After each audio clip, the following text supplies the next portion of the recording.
from monkeygoose.mag.com. I am your unofficial metal correspondent, and here we have Nature from Tengger Cavalry. Hello, Nature. Hey, what's up, guys?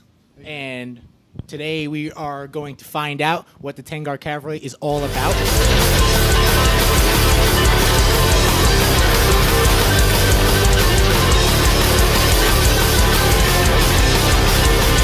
They've been making a pretty major splash in the metal media right now, so here we are with them. So first, Nature, what is in the name Tengger Cavalry? What exactly does that mean? Tennger is a Mongolian word for the god, sky god. So Tennger Cavalry basically means like the cavalry of the sky. So it's basically, suggests that it's about this, nomadic tradition and with the war theme. And so it's like the kind of direction. Yeah. Since you guys have gotten so much press recently in like the metal press, I mean, you guys are definitely making a big scene.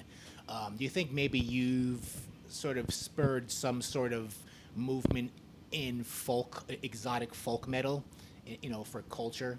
Like, you guys are sort of promoting the whole Mongolian thing. Are there other bands doing that because you guys have found so much success in that?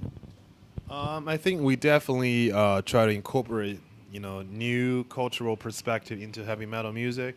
So, I think, because in American people are very fascinated by Mongolian metal culture, because now, recent years we have different Mongolian TV show and like people pay a lot of attention to it. Like now we have Marco Polo, a lot of people loved it. Like they want to discover the history of the ancient China and Mongolia, the battle, the publics, like all the stuff. So I think definitely that's like something that we are doing that's, people are very interested in and attracts them.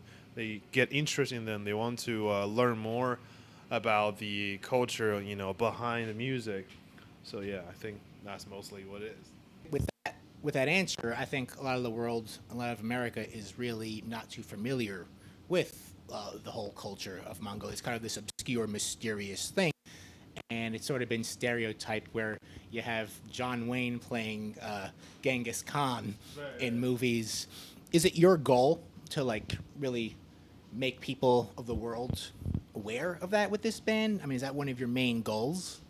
I think our goal is really more like culturally related. It's more like we want people to, firstly, everybody in the band really love the culture. We really enjoy and, use this tradition, but write it in a different way, in a new generation way. But also socially, I think we definitely want people to get interested in this nomadic culture, discover more of what it is, because living in the modern time, we sort of sometimes forget about what is the real tradition, like where we came from. So we hopefully people can get interested in this whole culture, like from like our music is like a starting point. Yeah. Being that you're the lead warrior and lead guitarist of Tengger Cavalry, who are your influences in guitar and in music? Who really got you into what about whether it's the metal part or the traditional part? I think both. Of course, like firstly, I started to listen to heavy metal since I was like middle school, high school. Like everybody else, I listened to the traditional bands and like also like Metallica, Pantera, Slipknot, this kind of band. Now, quickly, you grew up in China, though. Right. So how did that work? Well, it worked pretty hard because living in Asia, like you enjoy like this kind of really advanced Western culture, which is like really controversial. It's not an easy thing at all. So, it's still a very new thing, and people have a lot of misunderstanding about the genre, about the culture behind it. So it's pretty hard. But I still keep going. I still keep on learning. I learned I download all the guitar tabs of the the artists I like. Like I used to spend hours and hours learning like the Arch Enemy, their guitar solo. And definitely that's one of the Arch Enemy is one of my major influence. And also I listen to a bunch of folk metal band like Ilovati, in Sephiroth.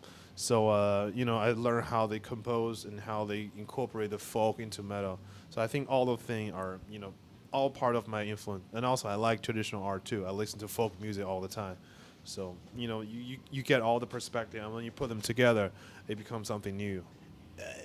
Did Manowar influence you in any way? I'm sorry? Did Manowar influence you in any way? Not specifically, but on tour, on this, because we just done this like a full American tour, and every time we drive, we play music. And my drummer and my manager, they really like Manowar, and they played a lot. I never paid attention to this band a lot I don't know why, but when they played it, I liked it a lot. So I respect it. Yeah. I asked that because they seem to sing songs about raiding and destroying, so I figure maybe that would be an influence. It would sort of go hand in hand with. We don't have a lot of songs singing about destroying and raiding. Like we mostly sing about the warrior part, but we don't sing about like kill people. Yeah, we sing about the positive perspective, but we don't sing about like we go to someone's village and kill them all. It's never our. If you look at the lyrics, it's very traditional lyrics. We don't have any like slaughter, where we don't praise about slaughtering. It's more like a history. Yeah. Okay, so you guys are bringing more the positive aspect of it. I think a lot of people don't do that. Like I said before, there's this stereotype. People think of Genghis Khan.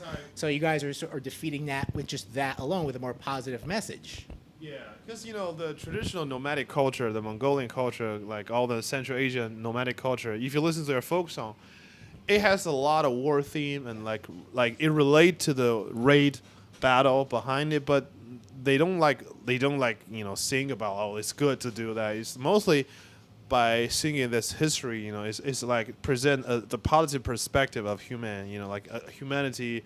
You're brave, you sacrifice for your land, something like that. That's mostly what we aim at, yeah. I think ultimately everyone's really the same. I mean, everyone really has that in their culture, though, both sides. It's not just anyone specifically.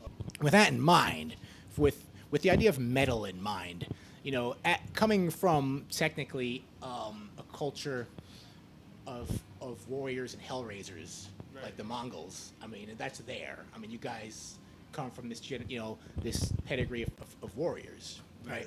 And being that Vikings also come from this sort of pedigree of warriors, they like to take credit for metal, the whole culture of metal in general, just being this hell-raising thing.